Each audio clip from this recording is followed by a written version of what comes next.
So yesterday, my friends, we spoke a lot about the Bardo and future lives, and the aspiration prayer of Sukhavati by Kamachagme is a very widely spread prayer that disciples recite on an ongoing basis, and it is extremely important because once you have read once you know this aspiration prayer of Sukhavati, and then you're reading this text here, as I mentioned yesterday, the entire meaning of Kamachagma's aspiration prayer of Sukhavati is contained here. And so if you would have memorized Kamachagma's prayer, then if you read this text here, then as you read it, it will come back to mind, and you will feel that, oh, this is how it is, and that's how it is, and so on. You'll remember. So the meaning will become very clear in your mind. So to practice the aspiration prayer of Sukhavati is very, very important. And you all have it. And it's also very easy to understand. And everything is complete within the aspiration prayer of Sukhavati. So in brief, at the time, what's most important now, to summarize it, when we die, what is most important is to be without clinging attachment to this, whatever there is in this world. So this is also how the yogis of the past have said, that we have to offer everything up, give everything up before we die, and die without any clinging attachment. And so therefore clinging attachment was said to be the greatest downfall, greatest fault. Because if we are clinging, we are attached, then we encounter many difficulties. So the most important point here is to be without clinging attachment. Then so in the text, which I have here on page 52, it says then, I, the elder monk Raga Asya, having had the opportunity to look upon the ocean of tantras of the new and old schools, have discovered this hard essential Dharma teaching.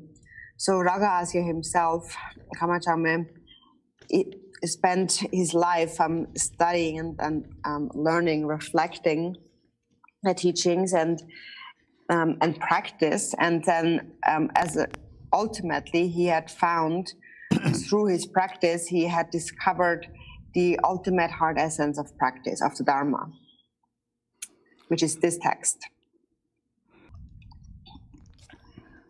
So then it says, to many individuals who are not of lofty spiritual status, but who have nevertheless entered the gateway of the Dharma, I offer this confidence of ease which allows them to die without so much fear. It is greater than a wish-fulfilling jewel. So these words are very important. So even if you have not gained much learning or studying in this life, but if you have great trust and have practiced this Dharma here, then if I were to tell you today you're going to die, you would feel that, oh, this is no problem because I have a place to go. I'm going to Dzogchen. So you would remember the qualities of the stages and the path, and you would have confidence in your bodhicitta and knowing that you have this place to go. So then you would die with great joy and delight. So this is how often Dharma practitioners then pass away with a smiling face. So this is when somebody has engaged in such practice. Then there's others who have not practiced their entire life, and then when death approaches, they are afraid. And then you can see that in their face too. Their face looks fearful and miserable, which is also a sign then of not having done any practice in their life. So even if you're not able to do much practice and just practice this, then there will be not so much fear when the time of death comes. It is greater than a wish-fulfilling jewel. By having seen the suffering of samsara, the great bodhisattvas on the bhumis have intentionally appeared for the benefit of sentient beings. So greater than a wish-fulfilling jewel. So in the world we have precious stones such as gold and different precious gems and so on. But these are only able to dispel the poverty of this life. So they only are of benefit in this life. But what we learn from the spiritual teachers, the gurus who are bodhisattvas, comes from their mind of great compassion. And when it comes from great compassion, their words have the power to bring us to the higher realms temporarily, where we then experience endless suffering, or happiness, endless happiness in the higher realms. And so ultimately, by opening our eyes to karma, we attain a state of enlightenment. So we see the ultimate truth. And so whose kindness was that? It was given to us by the spiritual teacher.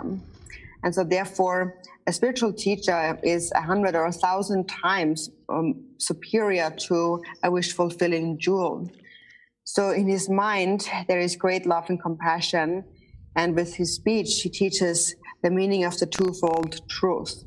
So that is a very important point. All the spiritual teachers, if you regard them with a pure view, with faith and with devotion that is vast, then naturally they will accomplish your benefit. And so then it says, so the bodhisattvas, having seen the suffering of samsara, they appear intentionally for the benefit of sentient beings. So with regard to that, people often ask questions. So it is said that when one attains the state of Buddhahood, then those Buddhas come back to benefit sentient beings. They come down, they come to the 3 lower realms. So then people ask, but then if once we have attained enlightenment, then again we have to go down to the 3 lower realms. Isn't that really a lot of suffering? Isn't that really difficult? So actually it is not, because once one has attained a state of enlightenment, a Buddha sees samsara and nirvana as illusory by nature. So sentient beings experience suffering temporarily, but the Buddhas and the Bodhisattvas see that this temporary suffering, these sentient beings, these miserable sentient beings in the 6 realms of samsara, is nothing but the natural manifestations or reflections of their own afflictive emotions. But they also see that on their basis, sentient beings possess Buddha nature. And they also see that temporarily, due to love and compassion, the natural reflection of love and compassion is the happiness of the higher realms. But all of that is impermanent and illusory by nature. So it is also said in a confession text that they see samsara, those bodhisattvas and the Buddhas, they see samsara, being selfless, they see samsara as an illusion. They see samsara being based on samsaric sentient beings being based on ignorance and self-grasping. And seeing the illusory nature of it, the Buddhas appear until the end of space. It also is said in the Bodhicharyavatara that the reaches of space are endless. Likewise, sentient beings are endless. And likewise, their karmas and afflictive emotions are endless. Such are the limits of my aspiration, so meaning endless. So all of these have the same meaning. When one attains the state of enlightenment, then especially then one comes down to benefit sentient beings. And those Buddhas see the 3 lower realms just like a pleasure garden of the God realm. And when they see fighting and conflict, they see it as illusory, just like on a TV show. So sentient beings with very thick afflictive emotions have a real experience of suffering. So this is how it seems to them. But the Buddhas even see those afflictive emotions as primordial wisdom. because that's what they really are. So the bodhisattvas see the suffering of samsara as illusory. In the aspiration to Maitreya, it speaks about the illusion like samadhi, the hero-like, heroic samadhi, and the vajra-like samadhi, the power of those three, by the power of those three samadhis, and so on. And so when one has realized the vajra-like samadhi, one becomes fearless. There's no more fear of death, because one has realized that mind is never born and it doesn't die. So once one has realized that, one sees the suffering of samsara and all sentient beings not as truly existing, but one sees their illusory nature. So seeing the illusory nature here, that's the important point. And so they appear for the benefit of sentient beings in the 6 realms of samsara. So the Buddhas appear in their respective forms, the bodies of these beings in the 6 realms of samsara. So in the human world, then, one may wonder, then where is the Buddha? So the Buddha is not just someone who sits there in a meditative posture straight, but actually the Buddha appears in whichever way necessary to benefit sentient beings. He appears in the shape of a being of this world, in this samsaric world. For example, he appears as a physician, a doctor, to heal sick people. For example, nowadays where we have this disease spreading, there are many doctors with a lot of courage and so forth. Or he might appear as a helper for someone, a financial support for someone who has financial difficulties. Or he might appear as like a merchant that helps others and so on. So he might appear in many different ways. That's on the larger scale. On a smaller scale, the Buddhas also appear in the form of the 5 elements, like the grains and the fruit and so on. And the 5 elements are also connected to the 5 wisdoms. And Milarepa also said, I will continue to pervade the 5 elements. So if you think in this way, you see that anyone in this world, any male person with compassion is Chenrezig, and any female with compassion is actually Tara.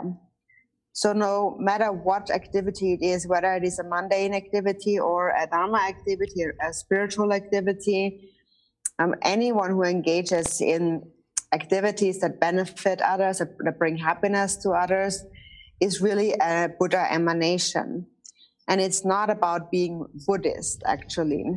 Actually, all the religions in the world are beneficial. There are many very beneficial points in every religion. There are many virtuous practices in any religion. There are many ways to receive the seed of liberation. And anyone following any religion should be regarded as a Sangha. And we should have faith in all the different religions. So some people call like non-Buddhist religions like Tirthikas, which means like those who are holding like wrong or corrupted views and so on. And so therefore they say that that's why they're all bad. But this is really not true.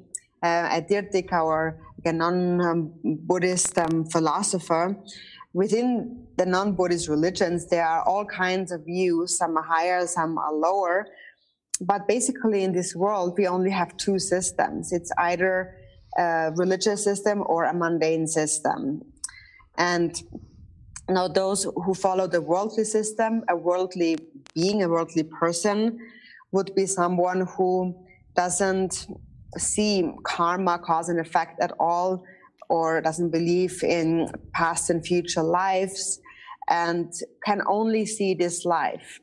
And moreover, they can only see their own life. They can only see themselves. So such a person is a worldly, a mundane person. And then there's religious people, spiritual people, who think a little bit more about things, and they practice generosity and ethical discipline and patience, and they think about how they can help others and so on. But then there is no one who has no attachment, aversion, and ignorance. So we still have views of him and me and so forth, but also we reflect on, many religions reflect on love and compassion and karma, and there's really no religion that is not connected to generosity, ethical discipline, patience, and so forth. So literally this term of Tirthika, now non-Buddhist philosopher, is actually something, Tirthika really means something that is kind of like not raised, but actually it is still, it is raised, because it is still a religious practice. So as long as one follows any spirituality, we should regard it as a good thing, as positive, something that that brings benefit. And while you respect other religions, you still can practice whatever you have learned, your own religion, your own practice, whatever practice is karmically destined to you. At the same time, you should have devotion and faith in all the religions and be harmonious and respectful toward them, really from the bottom of your heart, and think that they're all good.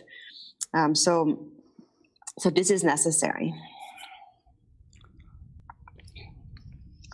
And then it says, can your intention equal theirs? If you do wish to consider returning and incarnating for the sake of beings, I have no reason to object. So if you do have the courage to return, to come and benefit sentient beings, I have no reason to object. Just be sure to discern between the conflicting sentiments of heroism and cowardice. As for me, I'm a coward calculating my escape. So when the bodhisattvas come to the ocean of samsara to benefit beings, they're not afraid, they are courageous. But then when they are in samsara, there is they encounter a lot of conflict. So for the sake of sentient beings. And so then one must be unafraid when it comes to that. So for example, nowadays in the world, there's this disease spreading. And there are many who do not even consider their own life. For example, there is physicians, doctors, and we can see how much help they provide with so how much courage. So we should really also see them as actual Buddhas. However, he says that as for me, I'm a coward calculating my escape. So he says that I am a coward when it comes to benefiting beings, so I'm going to Dzogchen. So then it says, on the 12th day of the 3rd month in the year of the Iron Boar, I, Raga Asya, uttered these words while in a meditative experience. So then in the end it says, and the disciple Amcho Gelong Jimpa wrote them down with fervent attention and sincerity. So it seems that there to be some question about this line. And then this completes the main part of the text, and then in the end there is an aspiration prayer, which Rinpoche had just read. Maybe I won't read the whole thing to save time, but Rinpoche just read it to you as a transmission. And so actually, together with the teachings, with the explanation, you are actually also receiving the long, because sometimes people requesting the long, the reading transmission separately, but actually the explanation, the teaching itself becomes the long, because I'm reading the entire text as I'm giving the teachings. But then even just the long in itself is of great benefit. So in the bottom here it says on page 54, it speaks about different liberations. So liberation on sight. So the liberation on sight mantra, for example, that we are familiar with. And so that, for example, is printed on our bracelets that we are distributing, and it is taught by the Buddha himself in the Great Liberation Sutra. So that's the liberation by seeing, and then there's the liberation by on remembering. So that's, for example, stupa. So let me just bring a stupa to mind. That is a liberation. So the real liberation on remembering actually is the root guru. And it is because it is through the root guru that we resolve bodhicitta. So therefore the actual liberation on remembering is bodhicitta. In the prayer, in the aspiration prayer to Maitreya, it says, I pay homage to bodhicitta, which reverses the path to negative rebirth and fully reveals the path to higher realms and leads to the state beyond aging and death. So that is homage to bodhicitta, which is the actual root guru. So the root guru's body is the Nirmanakaya, and with his speech, he shows the twofold truth and loving kindness and compassion, and which is his mind. So the actual root guru, therefore, or liberation on remembering, is compassion that is infused with loving kindness. So there's various forms of liberation. For example, liberation on sight is by seeing form. By hearing words, that is liberation on hearing. And liberation on remembering is like related to the mind, remembering the mind. And then liberation on touching, for example, the sand mandala, the sand from the sand mandala that we mentioned yesterday, or any other form of liberation that we connect to with our three senses and so forth. For example, also so there is the smoke offering, for example, that we are using, and the sand and the various substances, or the bardo tudro that we are hearing, and so on. So these are all the activities put out by the bodhisattvas.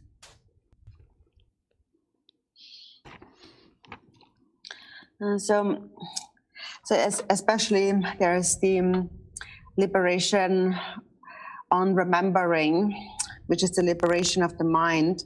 And so in terms of liberation, whether or not we are liberated, you have to see for yourself by looking at your own mind. So, so for example, when you think about death, then naturally you feel afraid. And so how you think then in terms of being liberated or not liberated, like I am afraid of death, but if I am thinking of the Yidam deity, so first you have an understanding of karma, and then if I'm thinking of the Yidam deity, then these thoughts of fear, these fearful thoughts diminish. So that's the confusion, the delusion in the mind diminishes if I remember the Yidam deity. When I grasp at a self and when I'm afflicted, then fear arises. So if you find that you still have self-grasping and a lot of afflictions, then if you understand this point, then you will be able to cultivate love and the relative bodhicitta. And so through that, you will be able to practice generosity, for example, which eliminates the affliction of stinginess. And you will be able to abandon harming others. You will be able to practice ethical discipline. You will be able to practice patience. So you're able to practice generosity, ethical discipline, and patience. And you recognize that if I always think about me only, the self, then I'm not liberated. So this is how you have to see for yourself: are you liberated? Is your mind liberated or not?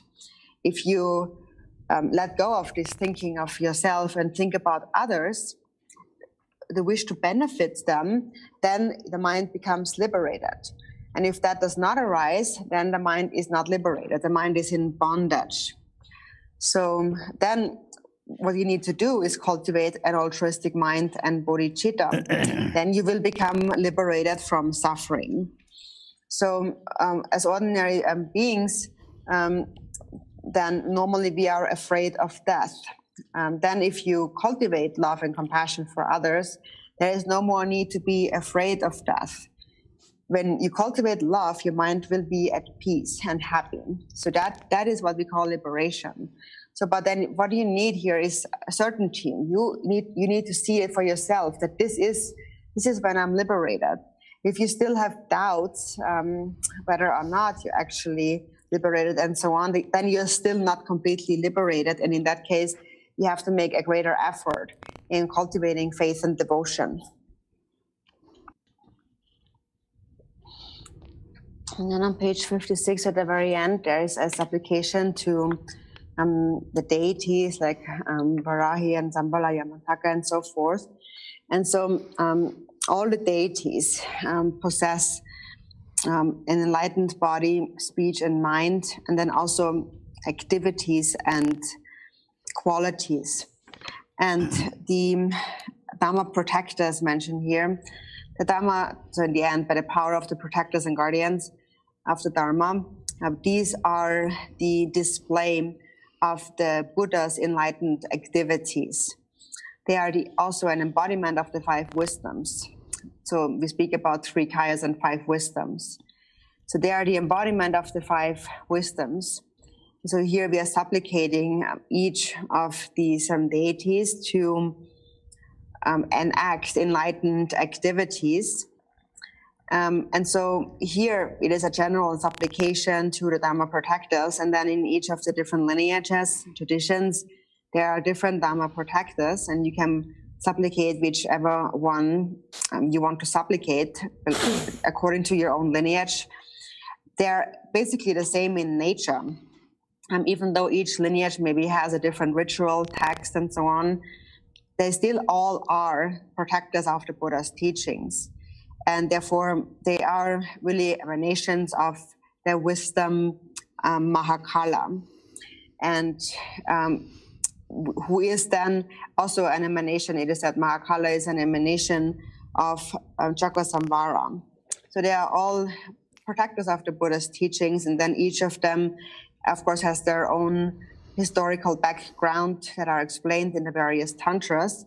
And it's good if you hear about them, but even if not, you can just think that they all those protectors are emanations of the Buddha's enlightened activities. So therefore, they are not separate from the Buddha. Chamdung Kongtrul Rinpoche also had said that a person, an individual who has understood the reality, how things really are, when they practice even a worldly being, like a worldly god, it becomes a wisdom god, a wisdom deity. But on the other hand, he said, a person who has not realized the truth of things, even if they practice a wisdom deity, to them it becomes an ordinary worldly god.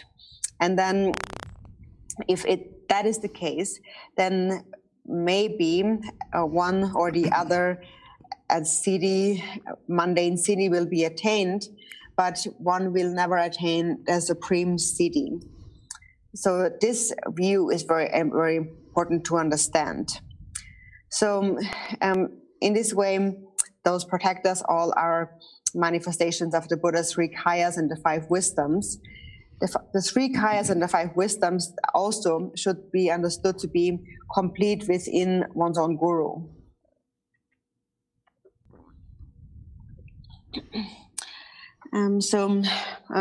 This concludes the teachings on this text by Kama Chamaraga Asya, which had brought great benefit to myself, and it's also something that I could understand. And I generally also have great devotion to Kama Chagme, who also has a strong connection to our monastery. He actually came to the monastery too. So now we completed this teaching, and the essential practice taught in this teaching is related to the 4 yogas of Mahamudra, and so in terms of the Mahamudra practice, there are various instructions, longer and shorter ones, but they all are included within the 4 yogas of Mahamudra. Or in Dzogchen, it is referred to as the 4 appearances. The meaning is the same. The result of practice is the accomplishment of the 4 kayas. And so now here we have another text on the 4 yogas of Mahamudra by the yogin Dhamma Wangchuk, who is a Drukpa Kagyu Siddha. So I myself have not heard much about the life story. I haven't seen a text on the life story, but this is how I have heard it from other Rinpoche in prison. He taught it to me in prison, and I found it was very profound because he was speaking from his own personal experience as well. And I would like to offer this short text as a gift to you, Madama friends. And so actually it was written down based on my memory. There's actually no real text on that to be found, but I've had it memorized. So it's written down based on the memory. And also I'm always reciting it as a supplication, also based on my memory. So I wanted to briefly introduce that to you. So it comes from the yogin Dharma Wangchuk, who was a Drupa Kagyu Siddha. So in the Tibetan it is Lore Dharma Wangchuk. So this yogin or Lore means that he was a Siddha. And the place of practice of where it was written was at Lake Namtsochomo. There was this lake that had a kind of a mountain in its center. And that's where at this mountain, that's where the yogin had meditated. And so apparently in wintertime, when the lake everything was frozen, so it could be reached. So it kind of like a road, because it was frozen, you could just walk over the ice. But in summertime, the ice would melt, and then there would be only water, so one couldn't go there unless one had a ship. But since there was no ships, it was difficult to go there. So he meditated there in this mountain and practiced Mahamudra. And so at some time, the gods would appear and in various magical apparitions. And so based on his own personal experience, then he composed this short text on the 4 yogas of Mahamudra. So again, this is how I've heard it. I've also actually never been there. This is this place. I've just heard about it. But anyways, this yogin apparently was someone who endured a lot of hardships for practice. He was basically just like Milarepa, not really having any food to eat, just eating what grew there, and enduring many hardships, practicing with perseverance, and finally attaining accomplishments. And after that, then this is the experience that arose in him. So what came to his mind. And so he wrote this down based on his experience of realization. So this is the 4 yogas of Mahamudra by this yogin Dhamma Wangchuk that I would like to offer to you, the disciples, as a gift. So it begins, when the mind remains relaxed and at ease, it will not be agitated by the currents of conceptual thoughts, like an ocean without waves.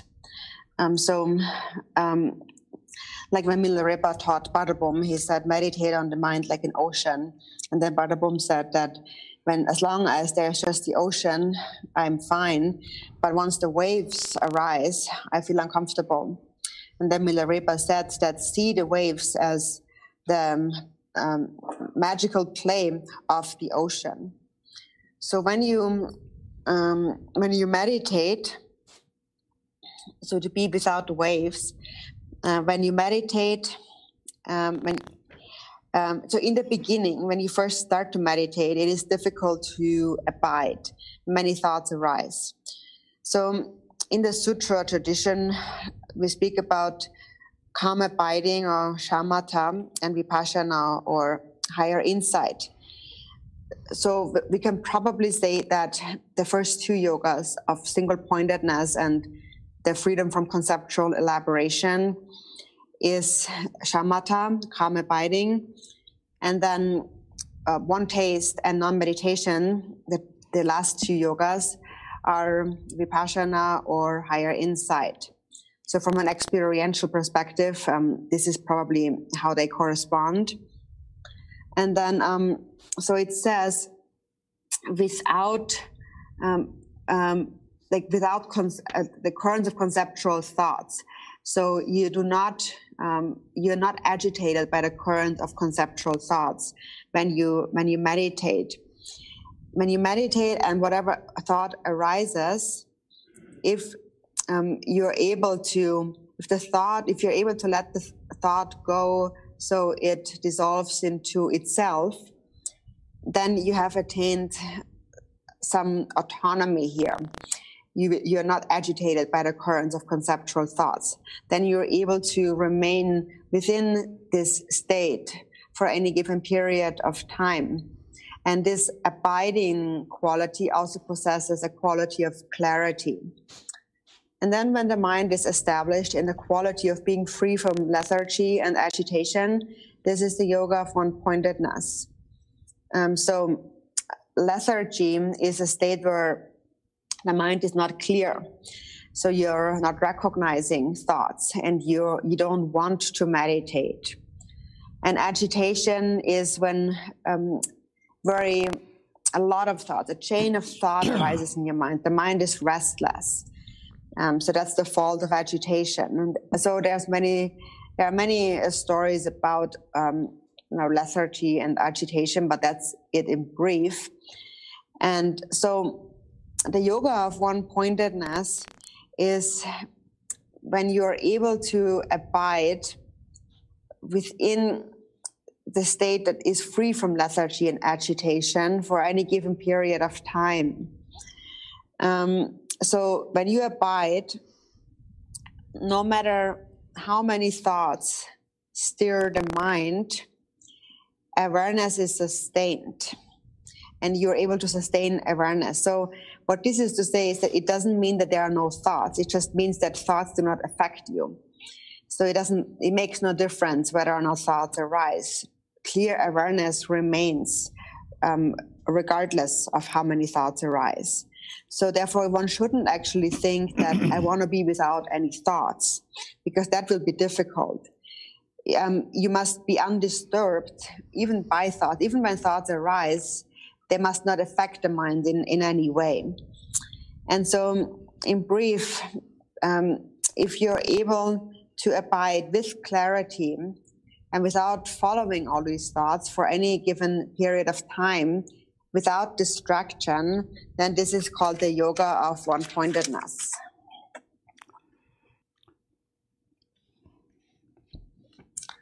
Then it says, when mind looks at mind, there is neither something looked at nor something looking. It is like meeting an acquaintance from the past.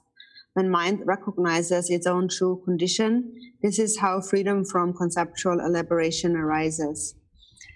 So when mind looks at the mind, when you look at the one who recognizes thoughts, the one who is looking and what is looked at become inseparable. It's like they're merging into one.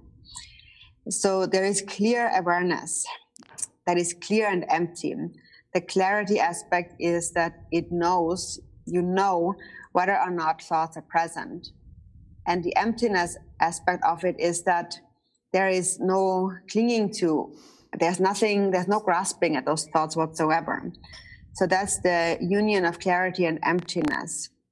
So that is to know your own true nature. So clarity is called clarity and your own true nature. It is referred to as clarity and emptiness, or it is said to be inexpressible in being beyond words and thoughts. That's the quality of emptiness. It is like space. Or in Mahamudra, in the Mahamudra teachings, it is said, without a single thought, look decisively at the mind itself. So look at the mind that is without thinking whatsoever. And that itself is the true condition of the mind. And so to recognize that is what is called the freedom from conceptual elaboration. So this freedom from conceptual elaboration is the mind, to recognize the mind that is inexpressible beyond words and beyond thoughts. It is not an object of intellectual investigation, and it cannot be expressed verbally. It is just something that you can understand in your own mind, but it is beyond the labels of existence and non-existence. So that recognition is the freedom from conceptual elaboration. And then by habituating to this, one recognizes that everything that appears and exists in samsara and nirvana is one's own mind, which itself is primordially pure. This is the yoga of one taste. So here, when one realizes the nature of the mind, one sees it just like this light energy, or mind becomes like space. And when that is realized, you realize that the mind of all sentient beings and my own mind is one and the same. So it is, so here what is ascertained, what is realized, is the actual experience of the freedom from elaboration. So you realize that it cannot be given a name. You cannot label it. It all is the same. You cannot call it this or that, existing or non-existing. So in brief, when you realize that your own mind and the mind of others has one and the same essence, that is the yoga of one taste. So the previous step of the freedom from elaboration, first of all, has to be habituated to practice for a long period of time. And reaching the point of one taste is the point where you then gain certainty, that you resolve what you have habituated to for a long time. And so then at the time when one has realized one taste, when one then looks at the mind, then the natural state of the mind, the ground of all, is without coming and going, like space. When space dissolves into space, then the conceptual mind, all phenomena and wisdom become exhausted. This is the yoga of non-meditation. So it says here, is without coming and going. So this is something that we always mention. Space, mind, which is like space, is without coming and going. So mind is indistinguishable from space. And then when space dissolves into space, so then the conceptual mind, all phenomena and wisdom become exhausted. So the conceptual mind is this mind that thinks it is this is how it is, this is not how it is, and so on. And the Sakyapa had said that when there is grasping, one doesn't have the actual view. So when the conceptual mind becomes exhausted or dissolves, then once things are seen, but one sees them as illusory. Therefore, there is no thought of this is really how it is, and so on. And so this does not arise, and therefore there is no such imprint that is placed within the mind. And also one doesn't think that this is not how it is, or one also doesn't think that this is how it is. There is no thought like that. So that's the exhaustion of the conceptual mind. There is no thought, no grasping mind, no thought that thinks that this is really how it is. This is really not how it is at all.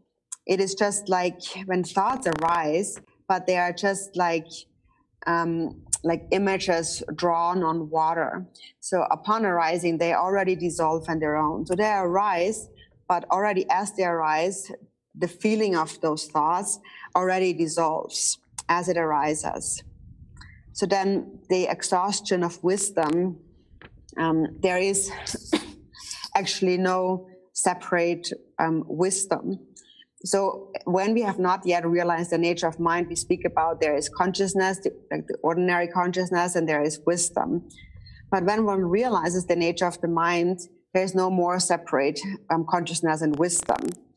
Wisdom or primordial wisdom is given that name because primordial because it has been there since the very beginning, and wisdom because it knows all things. Or in Dzogchen, it is referred to as liberation of the ground. So fundamentally liberated. So when one truly realizes the nature of the mind, it all becomes exhausted. The conceptual mind, all phenomena and wisdom. And so this teaching was given by the yogin Lorepa, and it is very precious. And I myself have received it from Ade Rinpoche, who was a hidden yogi, and really he was like a Buddha himself and had so many blessings. So many of the disciples would want to listen to this, and therefore I'm also going to recite this prayer or this text in melody, and it will be recorded so you can always listen to it.